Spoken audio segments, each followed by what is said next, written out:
Nada, nada. Disculpadísima estás. Capedraza. Caques. Catherine. Carolina. Catherine. Carlos. Catherine. ¿No? Sí, sí, de Los Ángeles Pedraza, sí. Catherine. La PEC 4, ¿cómo vamos? Pues estupendo. Quiero decir, ya me entregasteis todo. Yo se lo mando al equipo docente esta semana, se lo mandaré el viernes. Supongo que tendré más tiempo. Y ya solamente quedamos para el 28 de abril hacer la puesta en común cuando el equipo docente nos mande las cosas. Catherine, ya hemos dado contigo, Catherine. El cuestionario justo después de la puesta en común. Sabéis que hay que responderlo con lo que veamos en la puesta en común, ¿vale? No con lo que habéis hecho cada uno con vuestros sujetos experimentales, sino los resultados globales que comentaremos. Eso es. Bueno, como íbamos, que ya llevamos 49 segundos, 50 segundos aquí grabados de nada. Vamos a acabar el tema de los sistemas el tema 8, por muchos mencionado como un maldito tema 8, pues vamos a acabar con los sistemas funcionales, ¿de acuerdo? Los sistemas neurales, funciones del sistema nervioso central. Las últimas 12 o 14 páginas del libro nos las ventilamos hoy. Os he preparado unos esquemas aquí que más o menos pues cuentan un poquito todo lo más importante que os van a servir para encajar bien todo lo que había.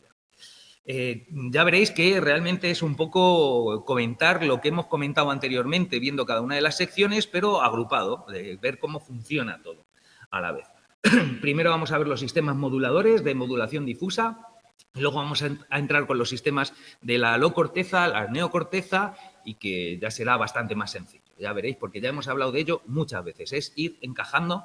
Ya veréis que se va encajando un poquito todo y vamos encontrando el sentido a todo, porque es importante encontrarle sentido para poder luego hacer un esfuerzo de memoria eficaz, de manera que entre eso y que la mayoría de las veces los nombres nos dicen muchas cosas, si desciframos un poco por qué le han puesto ese nombre, pues nos será bastante más fácil encajarlo todo con sentido. ¿De acuerdo? Vamos allá, las vías de modulación difusa. Con la modulación difusa, a lo que hace referencia es a esa modulación general, no una zona concreta, sino general de la inmensa mayoría de tu corteza cerebral. Sabéis que lo que no llega a tu corteza cerebral no somos conscientes de ello, ¿de acuerdo? Es algo que ocurre por debajo del nivel de la conciencia.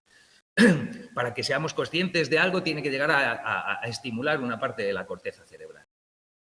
Entonces, los sistemas moduladores, estos de modulación difusa, se refieren a ese tono general de activación que tiene la corteza cerebral. Lo hemos visto ya cuando hemos hablado de la formación reticular, cuando hablamos del tronco del encéfalo, que hablábamos de ese sistema de activación ascendente, que antes se llamaba SARA, pues eso es lo primero que vamos a ver hoy, ¿de acuerdo? Y aparte de esto, bueno, pues hay un tono general de, pues eso, es decir, que cuando tienes la cabeza más abotargada o la tienes más despierta, o ese estado de ánimo general, eso implica una activación, por así decir, tónica, ¿no? Tenéis ya que distinguir entre tónico y fásico, que en todas las asignaturas que tengan un cierto contenido biológico lo vais a tener. Es decir, fásico es lo que ocurre en un momento concreto y de una manera determinada. Es decir, se entiende muy bien con los músculos. El tono muscular es una presión muscular que tienes de por sí, de base, siempre, ¿no? Y luego, sin embargo, la activación fásica del músculo es cuando se da la orden de contraer el músculo en concreto. Eso es tónico y fásico. Pues esta modulación difusa se refiere a esa activación tónica de la corteza cerebral. Hay 4 vías principales que hay que controlar y de las que te pueden preguntar, por supuesto. Y son las vías colinérgicas, las histaminérgicas, las monoaminérgicas y las orexinérgicas.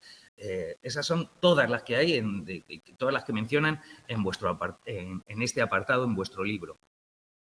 Como veis, las vías se definen, son vías, por lo tanto, comunicaciones entre varias zonas del encéfalo y el nombre que se le da es en función del neurotransmisor que se libera. ¿Que dónde estoy? ¿A qué te refieres, Belén? Sé que es Belén, también la conozco de aquí. Belén, estoy aquí en el Jacinto Verdaguer. Ah, que estoy congelado, debe ser que estoy congelado. Pues debo estar congelado para algunos. Yo aquí me muevo. Y del libro, pues en la última parte, ¿en qué página es, chicos? Donde empieza... 34. en la diapositiva, bueno, en los sistemas moduladores, lo tienes aquí en la... como hemos dicho, los sistemas de modulación difusa de las funciones, sistemas neurales, funciones del sistema nervioso central, 234, si me han indicado bien vuestras compañeras, eso es, L. Burgos te lo dice. Vamos por ello, como decía, que cada una de las vías se menciona por el neurotransmisor que libera en sus sinapsis. ¿De acuerdo? Entonces hay vías colinérgicas que se supone que las colinérgicas son las que liberan acetilcolina. La abreviatura de acetilcolina es ACH, cuando lo veáis por ahí, significa eso, que esas vías son de acetilcolina. Yo os he dicho anteriormente que elevar el tono colinérgico siempre implica acciones procognitivas. De alguna manera, esta liberación de acetilcolina facilita la actividad cognitiva de tu cabeza, ¿vale? ¿De acuerdo? Hay dos vías colinérgicas o dos sistemas de vías colinérgicas principales. El primero es el sistema de activación ascendente, el que comentábamos, que antes se llamaba SARA, que era más fácil recordarlo porque todo el mundo conoce una SARA. Este sistema de activación ascendente se llamaba SARA porque antes se restringía prácticamente a la formación reticular, que era una de esas dos estructuras que ocupaban las tres subsecciones del tronco del encéfalo, el bulbo raquídeo, el puente y el mesencéfalo. Las tres estaban atravesadas, unas eran los núcleos de los nervios craneales y otra era la formación reticular. Esa formación reticular, como veis, bueno, pues de aquí parten axones hacia otras, concretamente en la zona más rostral del puente y del mesencéfalo, de esa formación reticular es donde están los somas de las neuronas que inervan otras áreas, grandes áreas del encéfalo, principalmente a través de tres vías. Una que va directamente al córtex prefrontal, que el córtex prefrontal es la parte más rostral del lóbulo frontal, y esa parte más rostral es donde está, que ya lo veremos después al final del capítulo, la corteza de asociación de nivel superior, ¿vale? Donde el procesamiento cerebral es más elevado y más complejo, donde se da el lugar donde... Decir dónde tampoco hay que tener en cuenta que esto siempre es una reducción de la realidad, ¿vale? Es una parte de tu encéfalo muy importante para esas funciones cognitivas de grado superior, esa metafísica, ese pensar en las grandes verdades y en los grandes misterios, pensamiento abstracto, etcétera, etcétera, córtex prefrontal. Y además, córtex prefrontal también es donde vive tu madre, que lo que te dice es inhibe, para a todo el mundo, ¿vale? Cuenta hasta 10 antes de hacer esas cosas, eso es. O sea, la función es inhibir muchos impulsos que de otra manera tendrías. Importante, por ejemplo, para todas las funciones ejecutivas, etcétera, etcétera. Allí iremos viendo más cosas.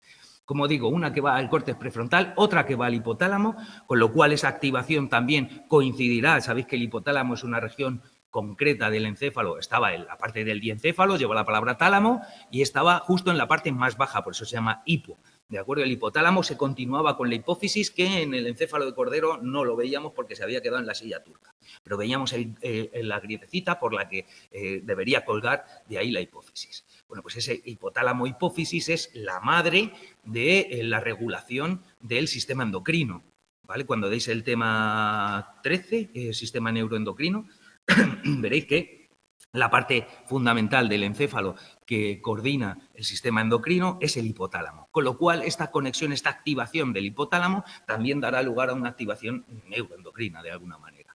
Y otra a través de los núcleos talámicos. Aquí te mencionan dos núcleos talámicos, uno el intralaminar, que va a activar el córtex, amplias zonas de la corteza. Cuando pongo CX significa corteza, ¿vale? Córtex. Y el estriado, eso es lo que significa estr. ¿Lo ves o no lo ves? Que te veo... ¿No se ve bien ahí o sí? ¿Que está pequeño? Es arriba, mira, aquí.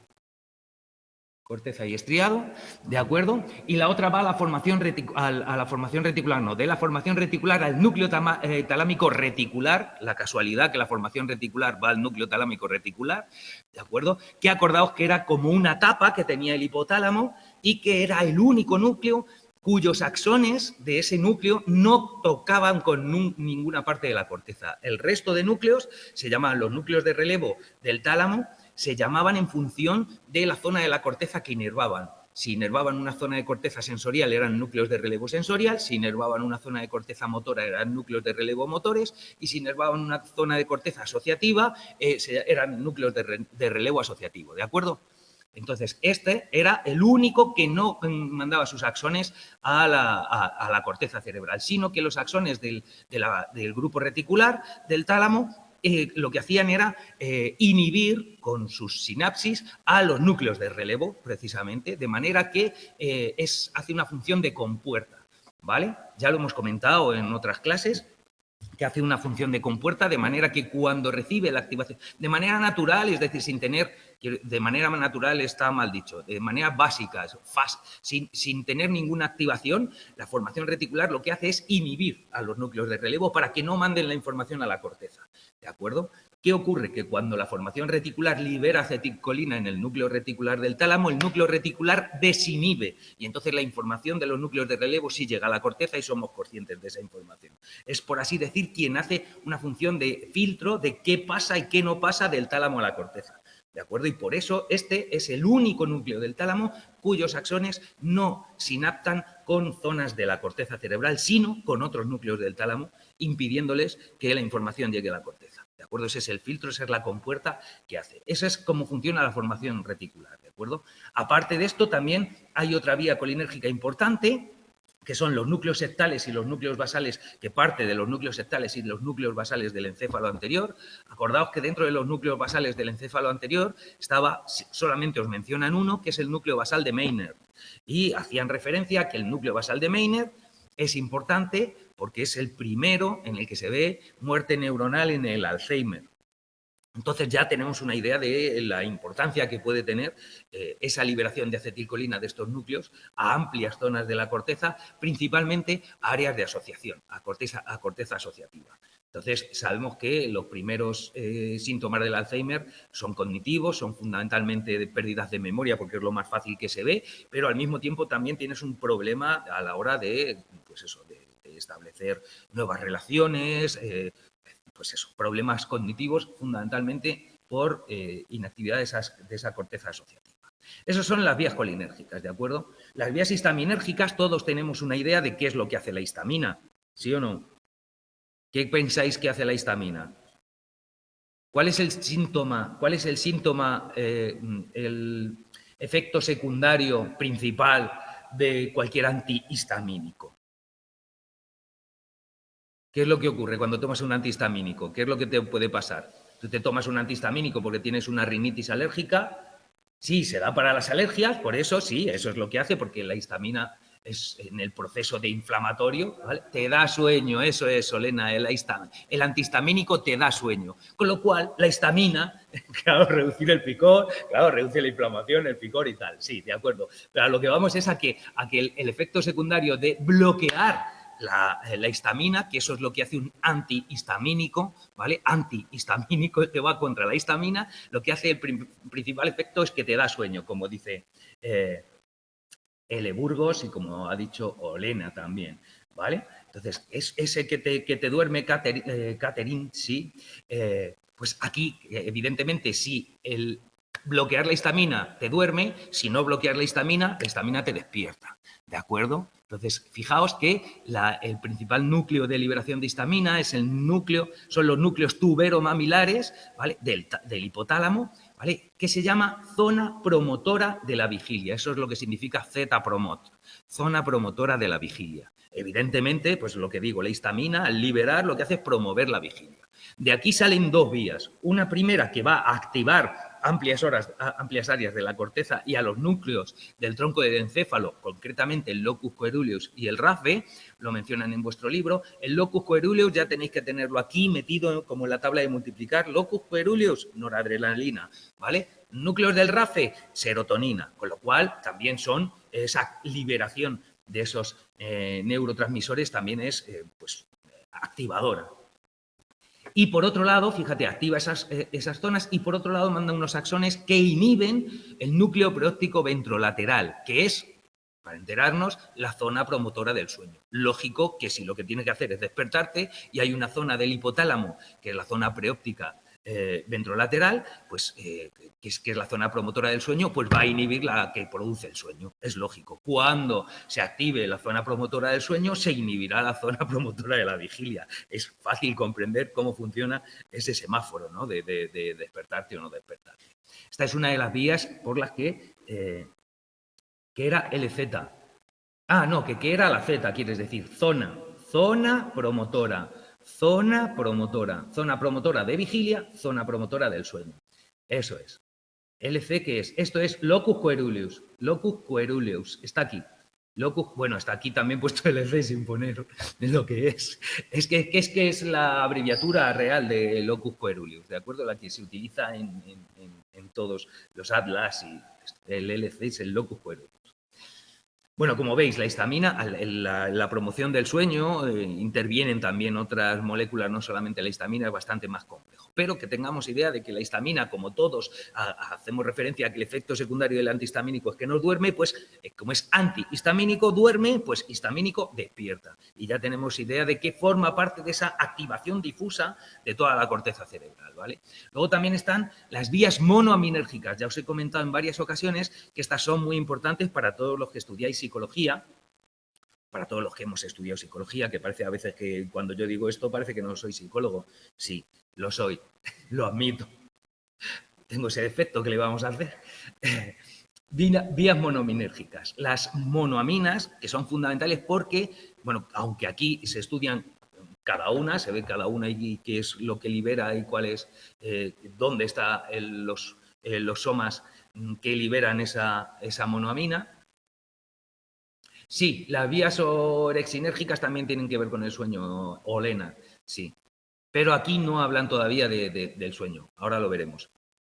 Las vías monoaminérgicas, como digo, están muy interrelacionadas las tres y todas, una, dos o las tres, están afectadas en la inmensa mayoría de los trastornos psicológicos. ¿De acuerdo? En la depresión, en la ansiedad, en la psicosis, en todas están implicadas de alguna manera estas, por lo cual, y además están muy interrelacionadas, es decir, cada una actúa influyendo a las otras dos. ¿Vale? De manera que, fijaos, los principales psicofármacos para todo, hoy día, para cualquier trastorno que tengas, los principales psicofármacos van a actuar sobre estas tres monoaminas. ¿De acuerdo? Sobre la dopamina se suele actuar menos porque la dopamina, todo lo que tiene una activación, una elevación grande del nivel de dopamina, tiene una capacidad grande adictiva y entonces eso es un riesgo importante y se suele actuar con la dopamina más lentamente o más indirectamente a través de las otras dos monoaminas. Ahora vemos qué es, no te aceleres, Olena o Korotechka iba a decir, Olena. Bien, pues fijaos, la primera es la noradrenalina cuyos somas están en el locus coeruleus. Esto ya lo vimos cuando estudiamos el tronco del encéfalo, ¿de acuerdo? Donde estaba el locus coeruleus, donde estaban los núcleos del RAFE. ¿Vale? Está implicada, en vuestro libro aquí dicen que está implicada en el estrés, la ansiedad y estados de ánimo, pero ya os digo yo que las tres están implicadas en la mayoría de las cosas. Pero sí, tienen especial implicación esas sinapsis noradrenérgicas en el estrés, la ansiedad y los estados de ánimo. De alguna manera, la elevación de adrenalina y el estrés es algo que todos intuitivamente lo tenemos, porque hasta en el lenguaje de bar, cuando está jugando ahí a las cartas nuestra compañera, se dice, uff, qué subidón de adrenalina cuando tienes, ¿no? Pues que eso, tenemos esa idea, ¿no? Cuando te vas, si a alguno se le ocurre hacer puenting o cosas por el estilo, también se sabe que tienes un subidón de adrenalina. Pues la adrenalina y la noradrenalina son, ya os he dicho, que actúan sobre los mismos receptores y que forman parte del mismo sistema, ¿vale? Solo que en el sistema nervioso central hay un 80% de noradrenalina y un 20% de adrenalina y en el sistema nervioso periférico es justo al revés, un 80% de adrenalina y un 20% de noradrenalina. Pero actúan sobre los mismos receptores y al final lo que importa es el receptor que activan, sea el que sea. ¿De acuerdo? Ese es el efecto que tiene. 5-HT, vamos, Olena, aquí. 5-HT es 5-hidroxitriptamina, pero que es vulgarmente conocida como serotonina. ¿De acuerdo? Pero la abreviatura de serotonina es 5-HT. Entonces, siempre que veáis escrito en cualquier lado 5-HT, se refiere a la serotonina. El famoso Prozac es un inhibidor de la recaptación de serotonina. ¿vale? Que ya os digo yo que no solamente afecta a esto, sino que esa inhibición de la recaptación de serotonina también afecta a la noradrenalina y a la dopamina por esa interrelación que tienen las tres monoaminas. Ya está.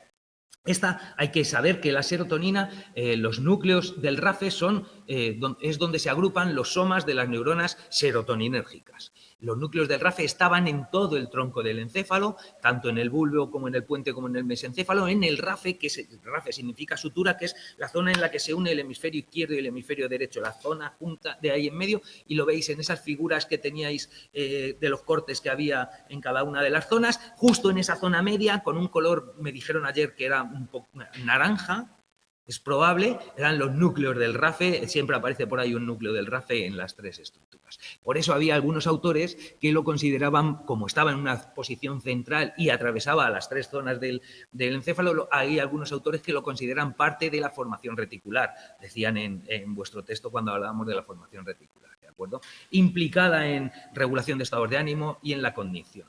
Tanto de noradrenalina como de dopamina, somas de los axones serotoninérgicos. No, de los axones no, soma de las neuronas serotoninérgicas, ¿de acuerdo? Los axones salen de ahí, de donde están los somas. El axón sabemos que es la prolongación por la que emite, ¿vale? Esa es la idea. Nada, no te preocupes. Belén. Vías descendentes de control motor. Esto que está puesto aquí lo que significa es que tanto de los núcleos del RAFE como del locus coeruleus, también, aparte de ir, que estas no decimos qué, pero lo que van es activar amplias zonas de la corteza, que es de lo que estamos hablando, ¿vale? También hay vías descendentes, por lo tanto, no que van a la corteza, sino que van hacia el tronco, en este caso, como parten del tronco del encéfalo, van hacia la médula espinal. Van hacia la médula espinal para controlar las vías de dolor. ¿Vale? Hay un sistema de control del dolor que es serotoninérgico y sobre todo noradrenérgico. De hecho, hay estudios que hablan de que la analgesia que puede producir ciertas manipulaciones fisioterapéuticas es a través de ese sistema descendente noradrenérgico. Esto lo dejo ahí como un dato más. Tercera monoamina muy importante, la dopamina. Sabéis que la cocaína inhibe la recaptación de dopamina y fijaos, la cocaína engancha muy fácil. Engancha muy fácil porque tienes un subidón muy potente y todas las drogas enganchan por el subidón, ¿vale? Como decía, sabéis que dan subidón y bajón, pero el bajón después, ¿vale? Mira, aquí tenemos una que dice, como diciendo, si yo te contara. Bueno, aplica esa experiencia para... Dije, no, ahora ya está buscando excusas. En fin. Bueno, os lo adelanto así, la dopamina, las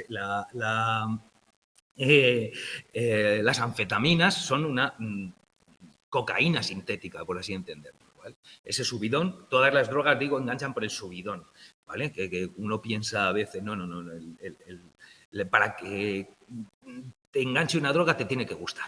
Si no te gusta, no te va a enganchar. Parece algo muy absurdo, pero es así. Gente que piensa que te meten algo y ya, me echaron droga en el colacao, ¿no? Y ya, entonces ya estás enganchado de por vida, ¿no? Hay todo un proceso de neuroadaptaciones que se van produciendo, etcétera, etcétera. Complicado. Ya algún día, si tenemos tiempo, lo comentaremos. Bueno, dopamina. Dos zonas principales de producción de dopamina, ambas en el mesencéfalo, ¿de acuerdo? Que son el área tegmental ventral, eso es lo que significa ATV. Hay muchos experimentos con ratas y cocaína. Yo he tenido unos cuantos, he participado en unos cuantos. Y te aseguro que dan como locas. O sea, si se enganchan muy fácilmente y le van dando pim, pim, pim, pim, pim, pim, pim a subidones. Algunas se pone y empiezan a tener ahí una actividad, pues sí, apocholada de esta que sabemos. Área tegmental ventral y sustancia negra. Eso es lo que significa ATV y SN, ¿de acuerdo? El área tegmental ventral... Comentan dos vías principales del área tegmental ventral, hay otras, que es la mesolímbica y la mesocortical. ¿vale? La mesolímbica, fijaos, todo lo bueno de esta falta de imaginación de los biólogos es que le ponen nombres descriptivos, con lo cual nos engancha muy bien y comprendemos a dónde van esas vías. Suelen empezar por dónde están los somas y acabar con relación a dónde liberan el neurotransmisor. ¿De acuerdo? Entonces, la mesolímbica empiezan en el mesencéfalo, en el área tegmental ventral, ¿vale? Y acaban en una zona importante del sistema límbico, que es el núcleo accumbens, que es el estriado ventral. ¿Os acordáis que el estriado era un núcleo muy grande que se dividía en otros núcleos, en varios subnúcleos? Estaban en la parte dorsal el caudado, el putamen y el globo pálido, poco aparte, y en la parte ventral el núcleo.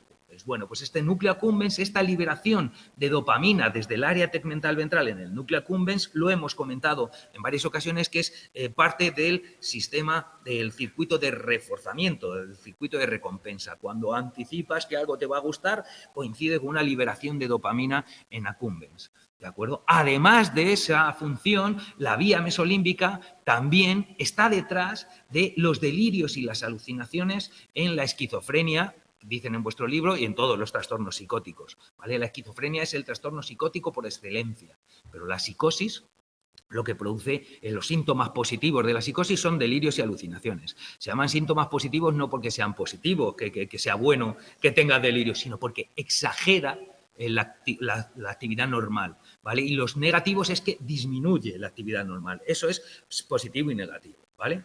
Eso es como cuando, fíjate, cuando se quedó embarazada mi mujer de mi hijo Jorge, fuimos a recoger el test de embarazo a la farmacia y le dijo el farmacéutico positivo, y dijo a mi mujer, positivo que sí o positivo que no. Positivo el test, ¿no? Pues esto igual, no es que sea positivo, no significa que sea bueno o malo, porque claro que sea bueno. Claro, mi mujer dijo, pero eso es que estoy embarazado o que no. Hay a quien que estés embarazada es bastante negativo y hay momentos que es positivo que estés embarazada. Esa es la idea, fíjate.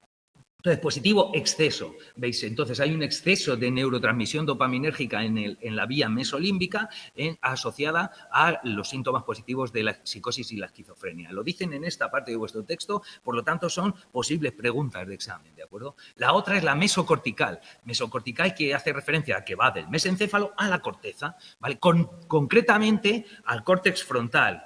Córtex frontal y córtex prefrontal. En este caso, hay dos subvías, es decir, la mesocortical parte del área tegmental ventral y luego cuando va llegando a la corteza se divide en dos ramas, una que va a la porción dorsolateral y otra que va a la porción ventromedial. Siempre os he dicho que de alguna manera la parte relacionar ventral en estructuras del encéfalo con emociones es un buen heurístico. O sea, relacionar el vientre con la emoción no es difícil.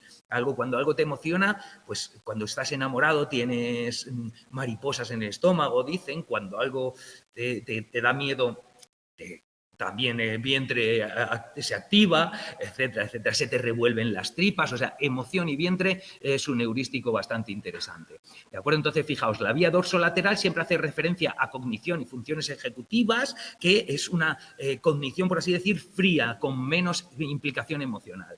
Y la ventromedial, que es lo que significa VM, dorsolateral DL, VM ventromedial, emociones y afectos. Ambas están deficitarias, son deficitarias en la esquizofrenia. Están detrás, por lo tanto, de los síntomas negativos de la psicosis. Ese descenso de capacidad.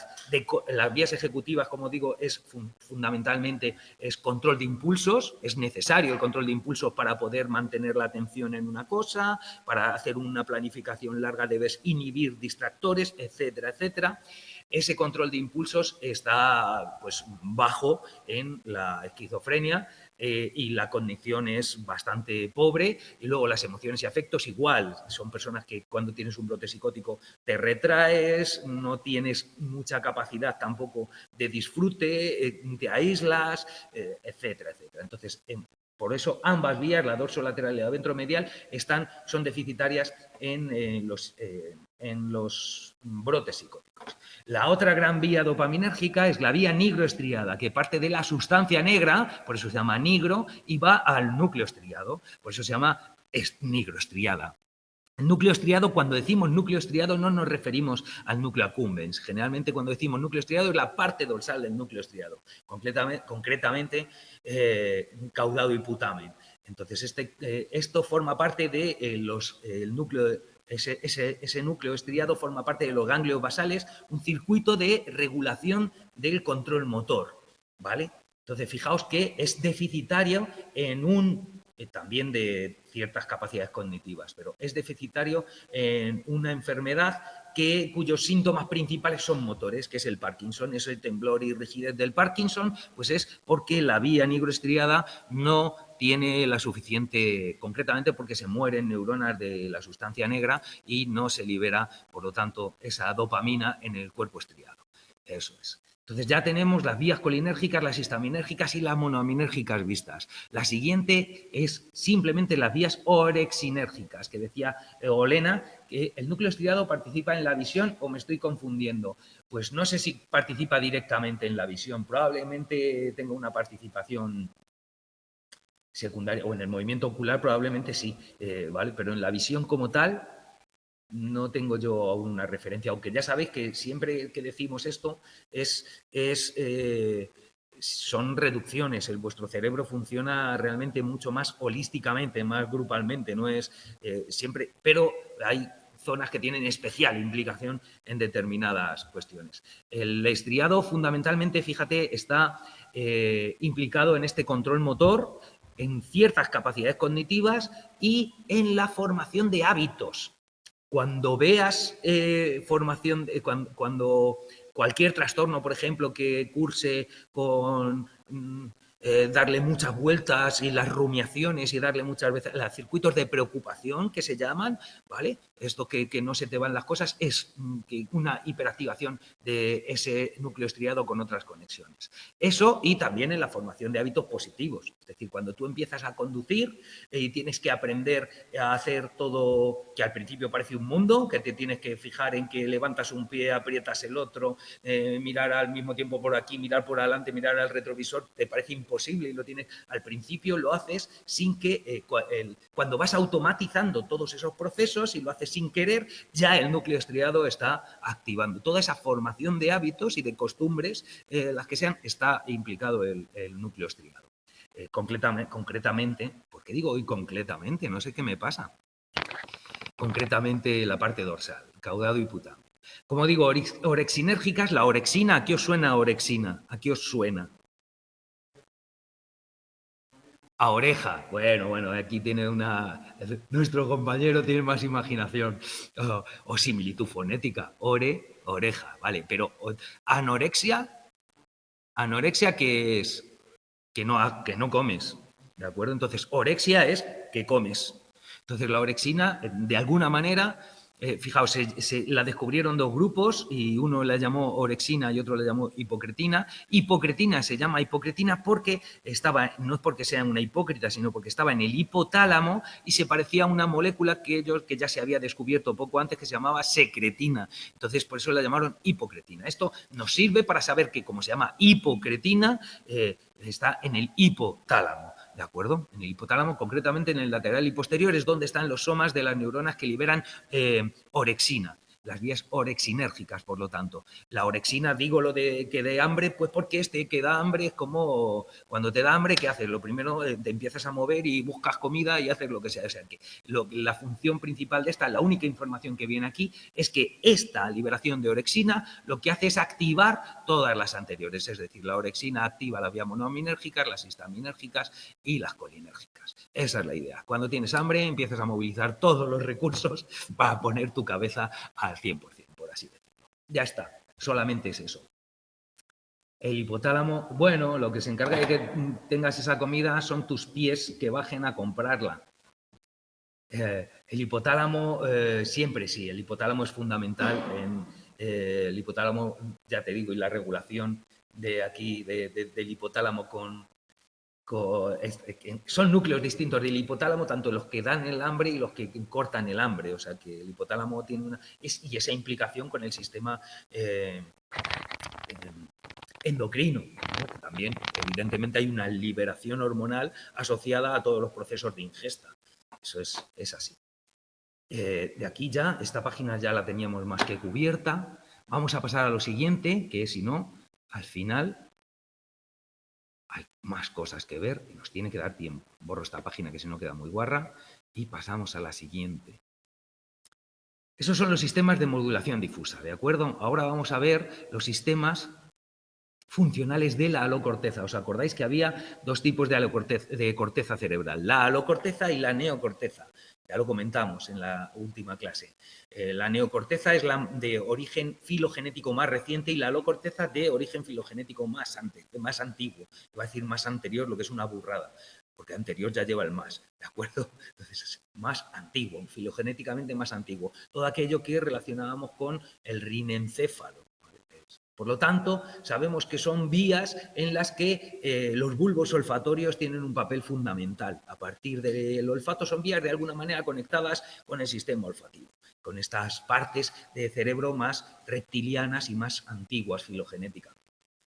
Entonces, acordaos que ocupaban entre el 5 y el 10 de vuestra corteza cerebral, entre el 90 y el 95 es neocórtex. Estas vías tenían 3 capas, nada más. Tenían un diverso número de capas, pero la mayoría de la alocorteza tenía solamente 3 capas. Muy bien, pues hay que saber que de los bulbos olfatorios parten 2 vías principales. Aquí es un poco engorroso, como viene en el texto, llegar a descifrarlo y yo creo que os vendrá muy bien este esquema maravilloso que os he preparado.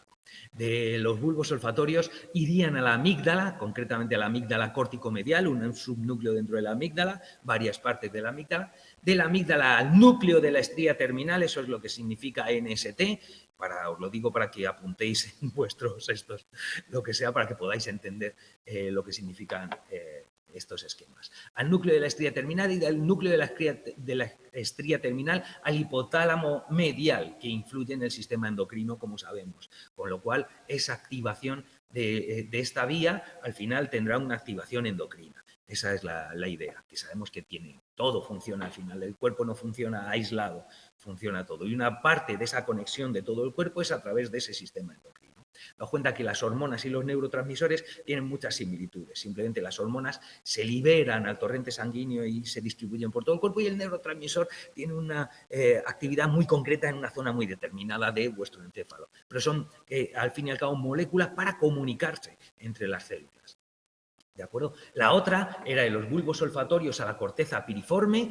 ¿Os acordáis que cuando vimos el encéfalo en la práctica en la PEC 3, lo veíamos por la parte ventral, estaban los bulbos olfatorios como colgando en la parte de adelante, y de ahí salía como una cinta que llegaba a la parte más ventral de los lóbulos temporales. La parte más ventral de los lóbulos temporales era la corteza piriforme, que se llamaba piriforme porque tenía forma de pera. Así de simple era. ¿De acuerdo? Y esa es la corteza olfatoria primaria, donde llega, y es el único sentido, el olfato, cuyos axones inervan antes la corteza que estructuras en el diencéfalo, porque todas las demás suelen ir lo normal es que todo lo que sientas antes de llegar a la corteza pase por el tálamo. Por eso siempre hemos dicho que el tálamo era como una estructura, la primera estación de procesamiento de la información sensorial antes de llegar a la corteza, ¿vale? Entonces, sin embargo, el olfato no, el olfato llega a la corteza piriforme, manda algunos axones información al tálamo, pero la mayoría de la información llega directamente a la corteza, no tiene un procesamiento anterior en el tálamo, con lo cual por eso el olfato te puede provocar pues, emociones y reacciones directas y muy difícilmente inhibibles, ¿no? El asco que te provoca un olor de repente es casi irrefrenable, ¿no? Y no se puede ni llegar a controlar, para que tengáis una idea. De esta corteza piriforme conecta con un montón de estructuras límbicas. Estructuras, siempre que vemos límbico, significa que tienen un contenido emocional detrás, que están en circuitos que de alguna manera están regulando las emociones. Esto lo que nos dice, fijaos, es que estas partes de la corteza más antigua, es decir, la emoción es filogenéticamente anterior a la razón. O sea, que los animales anteriores a nosotros, por así decir, nuestros antepasados, ya sentían antes de pensar racionalmente. Eso es así. La emoción es una guía de la conducta potentísima y la tienen todos los animales, todos los mamíferos tienen emociones, por supuesto, incluso los anfibios, es decir, aquí en partes que compartimos con reptiles, hay procesamiento emocional. La emoción es evidente que es anterior a la razón, con toda la importancia que le damos a la emoción nosotros ahora, ¿no? Pues que sepáis eso. Esto apoya más todavía a los veganos y cosas por el estilo. Pero es verdad, la emoción es anterior filogenéticamente a la razón. De estas estructuras límbicas que ahora veremos, va al neocórtex paralímbico. ¿Qué es el neocórtex paralímbico? Veis que aquí hay neocórtex, estamos hablando de sistemas funcionales de la alocorteza. Pues es precisamente la zona de conexión de neocórtex, de corteza filogenéticamente más moderna, por lo tanto ya dividida en 6 capas y no en 3, que tiene mucha relación con todas las estructuras límbicas, por eso se llama neocórtex paralímbico, de manera que cuando se activan estas zonas de la corteza es cuando podemos ser conscientes de las emociones, si no las emociones están por ahí por debajo. Y esas emociones a veces, por esa activación de las áreas de neocórtex paralímbico, pueden llegar a anular los razonamientos fríos y lo que sean. Es decir, cuando las emociones se activan bien, la razón se nubla. Ya me da exactamente igual eso de que el amor es ciego y esas cosas, es completamente cierto. Y no solamente eso, la emoción amplificada anula todo. Por eso la gente en un estadio de fútbol, en un momento de euforia, puede hacer cosas que en la vida, aislado y por su cuenta, haría. Y por eso los partidos ahora políticos en épocas electorales quieren tocarnos las fibras sensibles para que la razón no esté detrás, sino que lo que hagas es identificarte con ellos como si fuese un equipo de fútbol. Esa es la idea de por qué se trabaja de esa manera así. Entonces, las emociones alcanzan la conciencia cuando se activan las vías del neocórtex paralímbico. Concretamente, hay 4 zonas del neocórtex paralímbico que te mencionan en este apartado y, por lo tanto, son materia examinable. Está el córtex perirrinal, lo que nos da una idea, ya os he dicho, rinencéfalo, alocorteza, ¿vale? Con lo cual, todo lo que lleve la palabra rino, de alguna manera, tiene una conexión con estas estructuras. Entonces, perirrinal significa alrededor de lo rinal, ¿no? Peri, el perímetro, es lo que circunda, lo de alrededor. ¿Vale? Entonces, el córtex perirrinal, la corteza prefrontal orbital, ya hemos dicho que el córtex prefrontal, precisamente la parte más ventral, siempre es más emotiva, la más ventral de todas es la orbital. Orbital es que está encima de las órbitas de tus ojos, eso es lo que significa orbital. El polo temporal es una zona del córtex temporal muy cercana al lóbulo parietal, es el polo temporal, también está muy implicado en las emociones, y una zona que es, por así decir, otro lóbulo, aparte del frontal, del parietal, del temporal y del occipital, que se menciona en muy pocas ocasiones y de vez en cuando nos lo meten por ahí, que está en el interior del lóbulo temporal, que es la ínsula, ¿vale? El lóbulo de la ínsula. Bueno, pues la ínsula también es una parte del neocórtex paralímbico. Concretamente, en vuestro libro también dicen que la corteza prefrontal orbital está implicada en el procesamiento emocional, motivación, placer, castigo y adaptación social. Fijaos, esto, por lo tanto, ya os adelanto que vías que conecten este córtex prefrontal orbital con otras áreas del cerebro son distintas o no las tienen o no funcionan correctamente en trastornos como los del espectro autista, por ejemplo, que cursa con bastantes problemas de adaptación social. Eso es así. Y en el polo temporal es una zona muy importante para la personalidad y la conducta social. También afectadas en estos trastornos que cursan con aislamiento social. ¿Dónde puedes encontrar la grabación de esta clase, Olena? Pues esta clase es, como todas, en el campus en diferido de Inteca. ¿Vale? Y se llama, ya lo has visto, se llama Píldora Tema 8-3. Vamos a seguir. Las estructuras límbicas que mencionan en vuestro texto son la circunvolución del cíngulo. ¿Os acordáis cuando hacíamos el corte sagital del encéfalo? Que justo encima del cuerpo calloso había como una banda del córtex, había como una banda así que apretaba por encima por eso se llama cíngulo, porque da una idea de cinturón, como que hace una idea, así era como curvando como una especie de semióvalo, ¿vale? La mitad de un óvalo, y es el cíngulo, que era la cuerda con la que los monjes se aprochaban el hábito, que hace funciones de cinturón. El cíngulo, por lo tanto, la circunvolución del cíngulo también se menciona en algunos casos como el lóbulo límbico, con lo cual también tiene una implicación límbica importante. Os mencionan 3 partes: la parte anterior, la parte medial y la posterior. La anterior implicada en el despliegue de emociones y placer, la medial implicada en conexiones motoras y control de movimientos voluntarios, movimientos por lo tanto dirigidos por una emoción, motivados, ¿vale? Y la posterior con una implicación más sensorial y memoria. Siempre tienen conexiones límbicas, por lo tanto es emotiva de alguna manera, pero con conexión a esas sensaciones que nos producen y por eso las sensaciones nos provocan emociones, etcétera, etcétera, ¿no? Los recuerdos también nos traen emociones, la memoria, fijaos.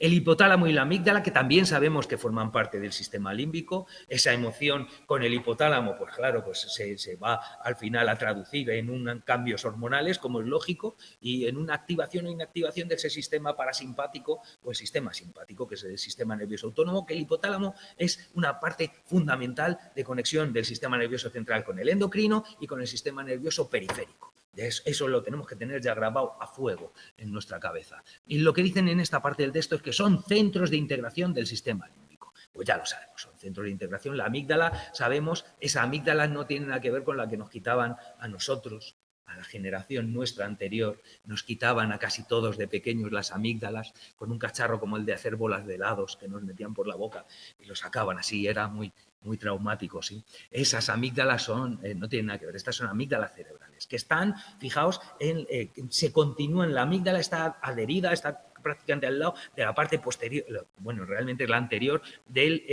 porque es la parte más rostral, del hipocampo, y ese hipocampo con la amígdala iba envuelto en el fornix, que hacían esa forma de cuerno de Amón y conectaban al final a través del fornix con los núcleos septales y con el hipotálamo. Pues sabemos que esa amígdala está implicada en la regulación de cuando hay una exacerbación de actividad en la amígdala, lo que se produce son las reacciones de supervivencia. Y cuando eso ocurre, se cortan todas. Ahí sí que se corta toda la razón, ¿eh? Cuando la respuesta de la amígdala es ante una situación de riesgo vital, que te ponen 3 opciones, que es huye, ataca o quédate completamente quieto. Son las 3 respuestas al miedo extremo, ¿no?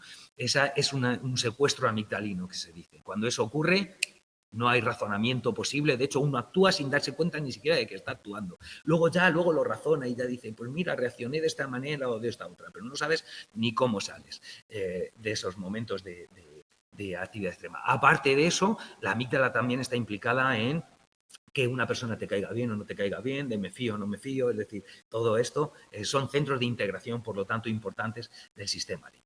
El hipocampo, que os digo que tiene mucha relación con la amígdala, aquí mencionan que tiene unas células particulares que son las células del lugar, que en conexión con la corteza entorrinal, aquí volvemos a ver una corteza que tiene conexión con la nariz, con lo cual también sabemos que tiene un cierto sentido límbico, pues que tienen dentro de esta corteza entorrinal unos tipos de células que se llaman células reticulares, pues las células del lugar junto con las células reticulares en esas conexiones elaboran los mapas espaciales. He puesto aquí mapas sí, aquí. Era para ver si escribía más, no me debía dar más la hoja. Mapas espaciales.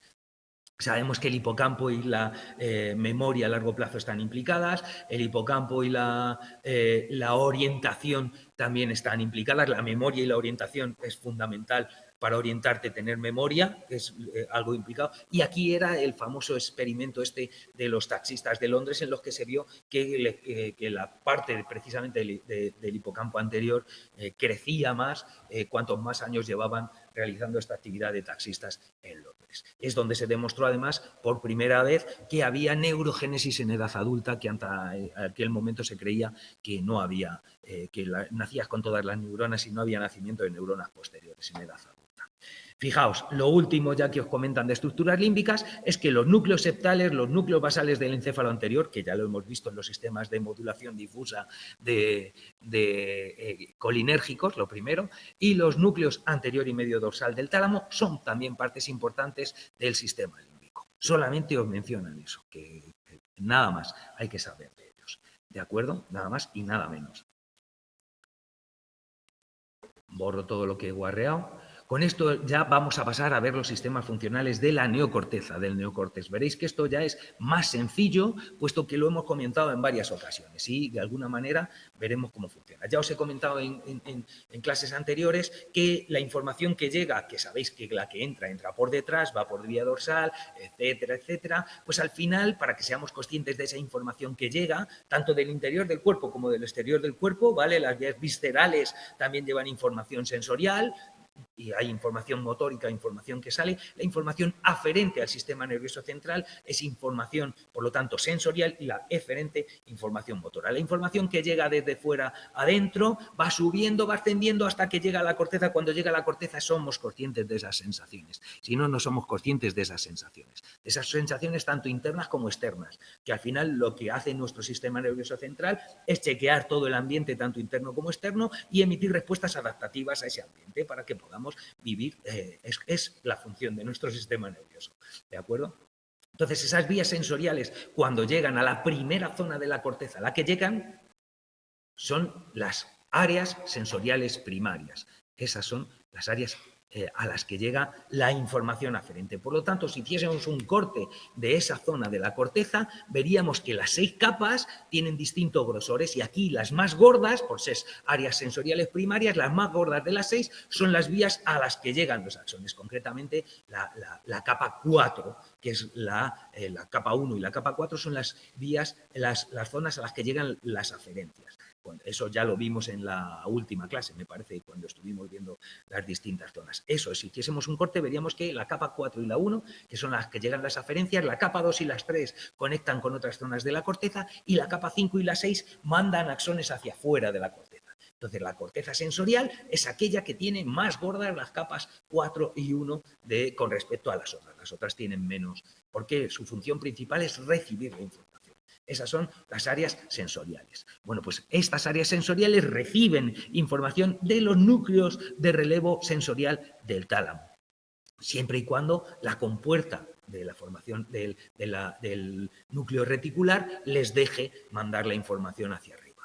¿De acuerdo? ¿Os acordáis cómo funciona esto, ¿no? Entonces, concretamente, estas se distribuyen, fijaos, es un buen heurístico también, tener en cuenta, ¿os acordáis de la cisura central, la cisura de Rolando, la que separaba el lóbulo frontal del parietal? Bueno, pues todo lo que es bueno pensar en que el lóbulo frontal es fundamentalmente motor y todo lo que hay de esa cisura central hacia atrás son fundamentalmente sensoriales, ¿de acuerdo? Son áreas sensoriales. En ambos lados hay áreas de asociación y la del córtex prefrontal es la más importante. Por lo tanto, pero quitando áreas de asociación que están distribuidas por todos los lados, la corteza de la cisura central hacia atrás, o sea, parietal, temporal y occipital, sensorial, y frontal, motor. Eso nos viene bien. Entonces, como veis, tenemos en el córtex parietal tenemos la corteza somatosensorial, aquella que recibe información de nuestra piel, tanto información táctil como de temperatura, como de dolor, etcétera, etcétera. Es información somatosensorial. También tenemos el córtex vestibular, el que nos manda información de qué es lo que hay en el vestíbulo, no, sino del equilibrio, es lo que es la formación, la corteza vestibular, ¿vale? Nos da idea del equilibrio. Y parte de la corteza gustativa primaria está en el lóbulo parietal y parte en el lóbulo de la ínsula, que por eso te lo están mencionando aquí. En la corteza primaria auditiva está en el lóbulo temporal y la corteza visual primaria está en el lóbulo occipital. Eso ya lo sabemos, ¿vale? Auditiva, fíjate que esté en el lóbulo temporal, la auditiva, pues es lo más sencillo, entonces tenemos los oídos ahí, ¿no? Y la occipital, eso es casi lo más antiintuitivo, pero ya lo sabemos todos, que realmente vemos en el lóbulo occipital. Fíjate que tenemos los ojos aquí y tiene que llegar hasta aquí. Podría estar aquí adelante, ¿no? Pues no, está aquí. Curiosamente, esto es lo que, como ha ocurrido en la evolución. Ya está.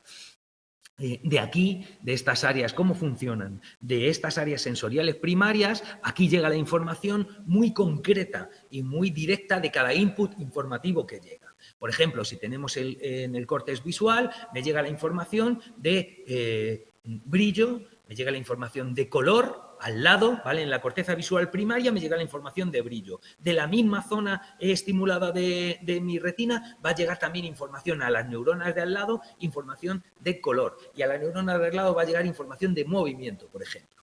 Estas llegan a la corteza visual primaria. Ahora bien, toda esa información que llega diseminada por partes a la corteza visual primaria se junta en la corteza de asociación, por lo tanto ya es una corteza de asociación, ya las capas más gordas serían las 2 y 3 de la corteza, que son las que hacen conexiones con otras áreas de la corteza, ¿vale?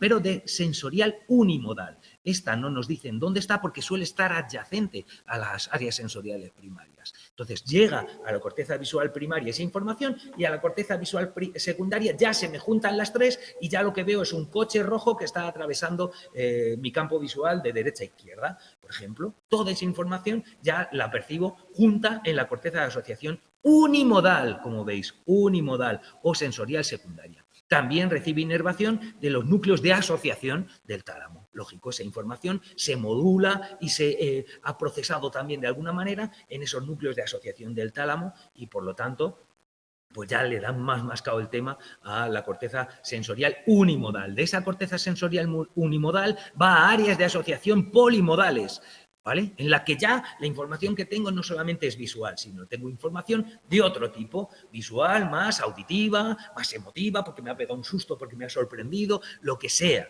¿de acuerdo? Pero ya son cortezas que reciben información de varios sentidos. Esas se distribuyen por el lóbulo parietal y temporal, fundamentalmente. ¿Vale? Concretamente, la mayoría está en el lóbulo parietal y en el lóbulo temporal suele tener una franja estrecha en la parte superior. Veremos un poquito más adelante más esto. Y de aquí va al córtex asociativo multimodal. Multimodal y polimodal es, que os lo mencionan aquí así, pero no son palabras distintas, son sinónimos, ¿vale? Multimodal y polimodal es exactamente lo mismo. La de orden superior, la del lóbulo prefrontal, donde ya ahí puedo llegar a decir, pues eso, a tener pensamientos muchísimo más elevados, pensamiento más abstracto, etcétera, etcétera. Y ahí es donde recibo, es la de orden superior, el córtex de orden superior, donde se da el procesamiento más complejo. También recibe de áreas de asociación paralímbicas, con lo cual ya hay un contenido emocional importante en esta corteza del lóbulo prefrontal. ¿Vale? Cuando estudiemos las áreas de asociación multimodales, que lo vamos a ver dentro de unos minutos, veremos que nos mencionan la parietal, la temporal superior y la del lóbulo prefrontal. Pero la corteza de orden superior es así, ¿vale? De manera que, fijaos, de la asociación, de las primeras sensaciones las llegan al área sensorial primaria, de ahí ya va una área de asociación que es la sensorial secundaria o de asociación unimodal, donde cada input concreto sensorial de un tipo de sentido se junta en una información de ese sentido más compleja y más completa, ¿de acuerdo? De ahí ya va a las que se mezclan información de varios sentidos y la máxima, donde se da el máximo procesamiento, el procesamiento más elevado y con un contenido emocional más grande, es en el lóbulo prefrontal. Ya está. Eso es todo lo que tenemos que saber de esos sistemas sensoriales funcionales en la corteza. Ahora vamos a ver los sistemas motores, ¿vale? Cómo funcionan los sistemas motores, que es, una vez que se ha procesado todo eso, cuál es la respuesta, y la respuesta siempre es motórica. Bueno, pues el área motora primaria, igual que un área motora, un área sensorial primaria, un área motora primaria, es de donde parten las órdenes motoras y, por lo tanto, van a salir de la corteza hacia otras estructuras. Del área motora primaria. Concretamente, fijaos, esa área motora primaria corresponde con la primera circunvolución del lóbulo frontal. La corteza somatosensorial es la primera circunvolución del lóbulo parietal y la motora es la primera del lóbulo frontal. Ahí ese es el área motora primaria. Muy bien, esas son las órdenes, pero esas órdenes no se dan a tontas ni a locas, sino que generalmente siguen un plan. Y esa planificación y programación se da en la corteza premotora, que está cerca de la corteza motora primaria. Cuando veáis los sistemas efectores, veréis dónde están esas cortezas premotoras. La corteza premotora tiene dos tipos, uno que es la premotora por así, por antonomasia, propiamente dicha, y otra que es el área, eso es lo que significa este A con acento, área motora suplementaria. Ambas son cortezas premotoras, son, por así decir, el estado mayor del ejército que planifica la estrategia general que va a tener que desarrollar el comandante que está en el frente de batalla, que va a dar las órdenes concretas de muévete tú, muévete tú, muévete tú. Estas no son diapositivas, Belén, son, bueno, diapositivas. Realmente es un documento de Word pasado a PDF. Y estas las he hecho yo. Estas las he hecho yo durante estas vacaciones de Semana Santa para que tuvieseis estos esquemas y facilitas en la comprensión de todo este texto. De estas áreas motoras primarias, por lo tanto, hay una comunicación bidireccional con las áreas premotoras. Eso significan las áreas, las flechas en los dos sentidos. Gracias, Belén. En los dos sentidos, ¿vale? Porque, pues evidentemente, yo planifico cómo va a ser toda la campaña y el que da las órdenes me tiene que ir diciendo cómo van esas órdenes que está dando, para ver si se están dando como yo decía que se deben dar y lo que sea, y variar ese plan para adaptarlo a las circunstancias del momento. De aquí, lo normal es que del área motora primaria vayan o bien a los núcleos motores de los nervios craneales o bien a los núcleos motores que están en el tronco del encéfalo, otros distintos a los nervios craneales que también están en el tronco del encéfalo, ¿de acuerdo? Y de ahí vayan hacia la médula espinal, donde están las motoneuronas que inervan toda la musculatura de tu cuerpo. Por lo tanto, esas respuestas motóricas al final van a activar unas neuronas cuyos somas están en el asta ventral de la médula espinal. Acordaos que la médula espinal, lo que entra por detrás, lo que sale por delante. Sale por el vientre y lo que entra por la espalda. Esa es la idea, ¿de acuerdo? A esas órdenes que se dan de la corteza motora primaria a núcleos de nervios craneales, a núcleos del tronco del encéfalo, al núcleo de la médula espinal, pueden ser así paso a paso o pueden ser directas, en tractos directos, como es el tracto córtico-espinal, que va del área motora primaria, fíjate, córtico, de la corteza motora, por lo tanto, a la espina dorsal, a la médula espinal, córtico-espinal. Ya nos dice eso. Si vemos un tracto que es espinocortical, sabemos que va de la espina dorsal, va en sentido inverso, a la corteza sensorial primaria, puesto que al ser ascendente es sensorial. ¿Vale? Fijaos que si nos damos cuenta y nos fijamos bien en qué es lo que nos están diciendo, podemos comprender si esa vía es motórica, si esa vía es sensorial, si es ascendente es sensorial, si es descendente es motórica. Esto es lo que digo aquí, ¿no? Que tanto los sistemas sensoriales como los motores tienen un procesamiento en paralelo. Bien, hay un procesamiento en serie, es decir, de la corteza motora primaria, núcleos de los nervios craneales, tronco del encéfalo, médula espinal, o directos, como es el tracto córtico-espinal.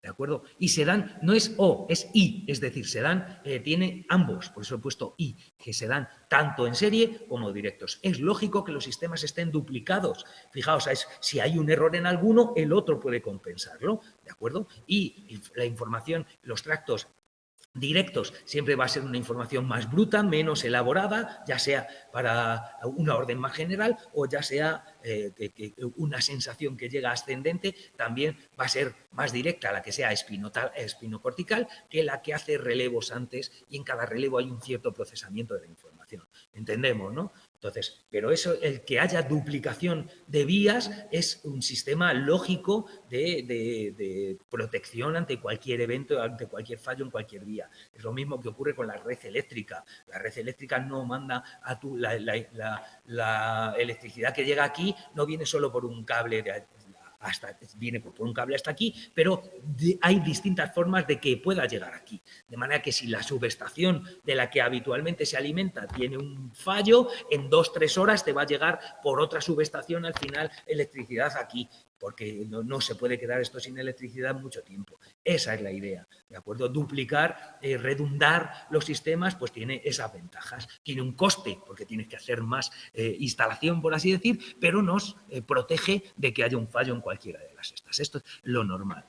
También es importante el concepto de mapa somatotópico. Fijaos, ¿qué significa esto? Las áreas sensoriales y motoras tienen una representación topográfica de las partes del cuerpo que inervan, ¿vale? Tanto las sensoriales como las motoras. Esta organización somatotópica se mantiene en vías ascendentes sensoriales y descendentes motoras. ¿Esto qué significa? Pues fíjate que la neurona que está inervando esta parte de mi cuerpo va a hacer relevo en la parte dorsal en una neurona concreta, la que está inervando aquí al lado va a hacer relevo en una del asta dorsal de al lado de la anterior y va a repetirse así en el tronco del encéfalo, en el tálamo y en la corteza. De hecho, cuando veáis los sistemas sensoriales, veréis en la corteza somatosensorial, que es en la que más fácilmente se ve esto, veréis un homúnculo que pone cada parte que está inervada de vuestro, un homúnculo es como un hombrecillo, ¿vale?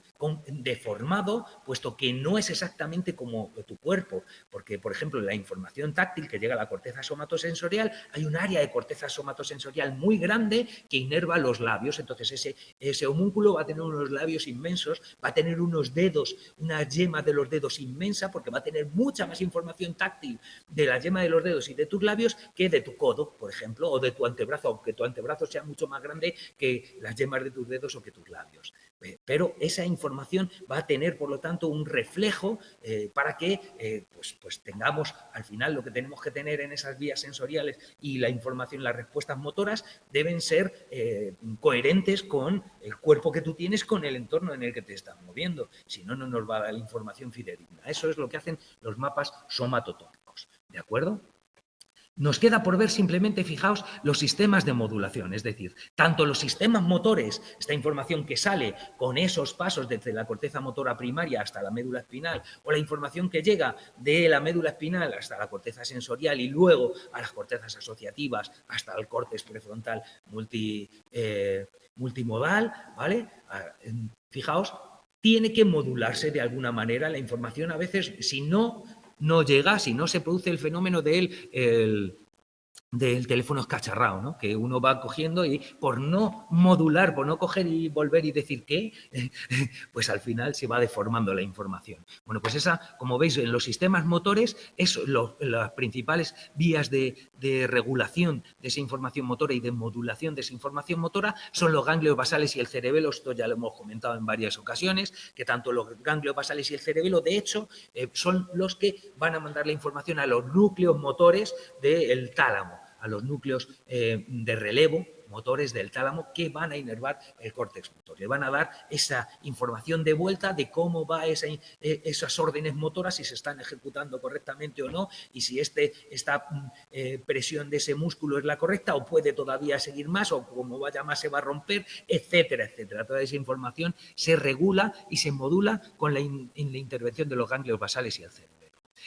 Por eso, cuando hay una ataxia cerebelosa, ya empieza a ser, los movimientos son descoordinados, etcétera, etcétera. Por lo tanto, es importante esa modulación de ganglios basales y el cerebro.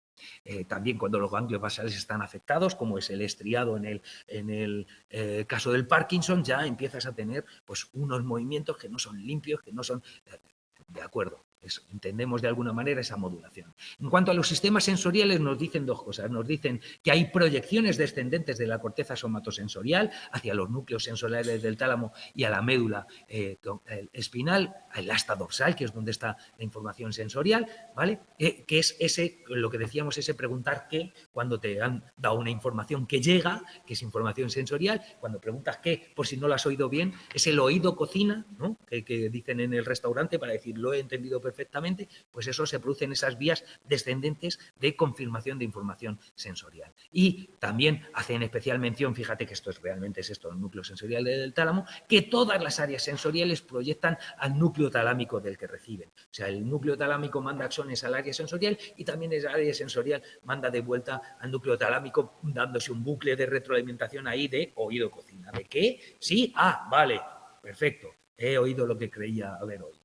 Esa es la idea, ¿de acuerdo? Como os decía, también había más información sobre las cortezas asociativas, multimodales, que veíamos, que eran parietal, temporal, ya os dije que era una pequeña franja, la temporal superior, y la prefrontal, que es la de mayor orden. Es casi un recuerdo de todo lo que hemos visto. La parietal, por lo tanto, tiene una parte superior, la parietal superior, más cercana a la zona media, una intermedia y una inferior.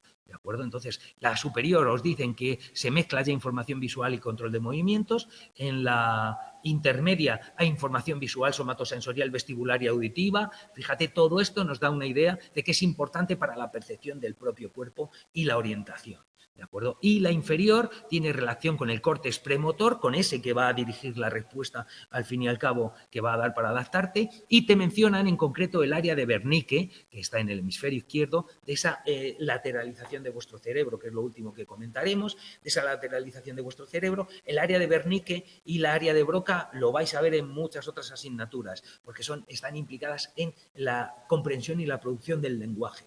El área de Wernicke, como os decía, todo lo que está en a partir de la cisura central, o sea, en el córtex parietal y temporal, hace referencia más a sensación, a información que llega. Por lo tanto, esto, el área de Wernicke que estudiaréis, afasia de Wernicke o afasia de Broca, ¿vale? Que es no hablar por un defecto en Wernicke o en Broca. La de Wernicke es una afasia que lo que hace es que no comprendes el lenguaje porque está detrás, por lo tanto es parietal y temporal, porque os dicen que el área de Wernicke también se extiende por la zona de asociación multimodal temporal superior. ¿De acuerdo? Entonces, fijaos que es el hemisferio izquierdo y forma parte de la comprensión del lenguaje.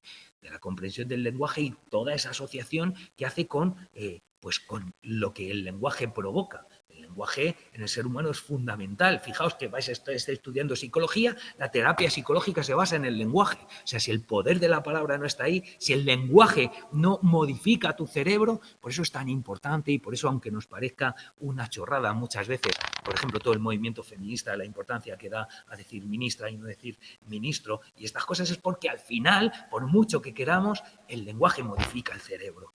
Y por eso se hace ese hincapié en determinadas, aunque nos parezca muchas veces muy tonto, hacer esas as o esas os, es decir, todas y todos, bueno, pues eso al final modifica y esa modificación influye en todas el resto de las conexiones que se hacen. Por eso hay una lucha importante ideológica ahí detrás. Fijaos. Entonces, luego está el área temporal superior que mezcla información auditiva, visual, somatosensorial y límbica y está implicada en la percepción de actitudes e intenciones. Ya habíamos visto que de alguna manera ese córtex temporal estaba implicado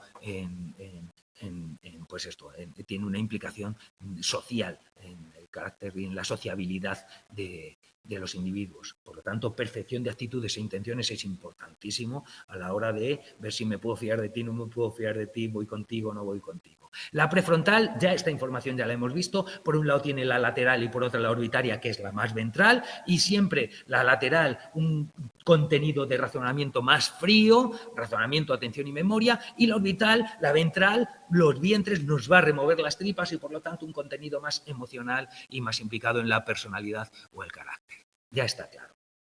Último que tenemos que ver, la última información viene sobre la sustancia blanca, cómo se organiza la sustancia blanca en la corteza, y os dicen que la proyección, hay una imagen en la página 246, ¿es posible?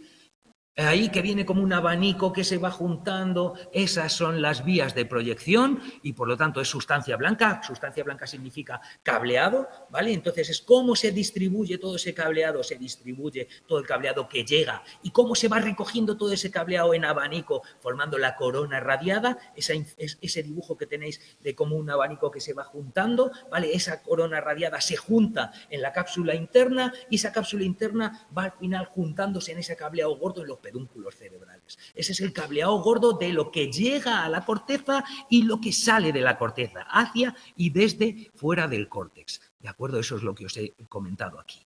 Luego hay otro tipo de sustancia blanca que está implicada en el córtex de asociación. No va a mandar fuera, sino va a conectar distintas zonas del cerebro, de la corteza cerebral, perdón, entre regiones del córtex, por eso áreas, sustancia blanca implicada en esas conexiones asociativas. Del mismo, estas pueden ser o bien que conecten estructuras del mismo hemisferio o bien que sean comisurales y conecten estructuras de un hemisferio con el otro, lo que hemos visto siempre. Entonces, las del mismo hemisferio os dicen dos tipos, fibras cortas o en U, fíjate, en U conectan zonas cortas. Por ejemplo, suelen darse entre la corteza sensorial primaria y la corteza sensorial secundaria o de asociación unimodal, que suele estar al lado. Esas suelen ser fibras cortas o en U, pues porque van de una circunvolución a otra conectando y tienen forma de U.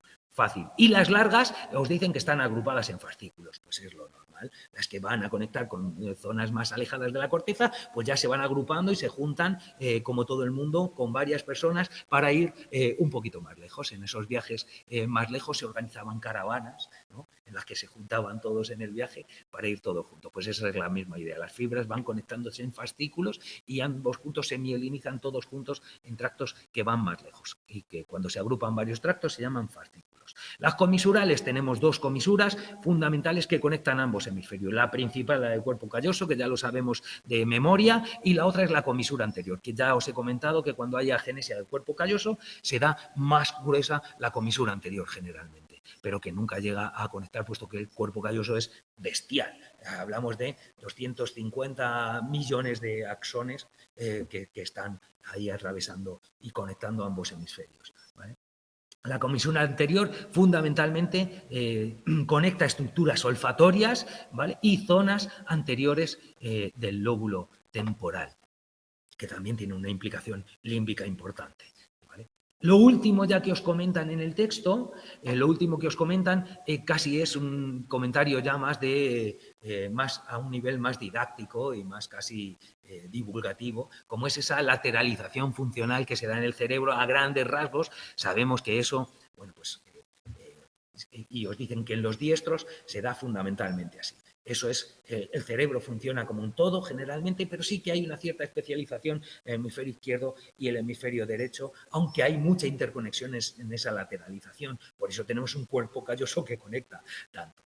Pero sí es cierto que podemos hacer el heurístico de que el hemisferio izquierdo tiene una cierta especialización en el pensamiento más analítico, en las funciones lingüísticas más por lo tanto, más técnicas o más formales del lenguaje, y el pensamiento y en las matemáticas, y el derecho es el más emotivo, por así tiene más implicación emotiva, más expresión artística, que tiene mucho lógico la expresión artística y la emoción, ¿no?, y musical. Y fijaos, dentro del lenguaje, cuando os decía que las funciones lingüísticas en el hemisferio izquierdo, la prosodia del lenguaje, que es esa musicalidad del lenguaje que nos implica mucho, que da toque a si es irónico o no es irónico, ¿vale? Te has dado cuenta que hijo puta puede significar muchas cosas.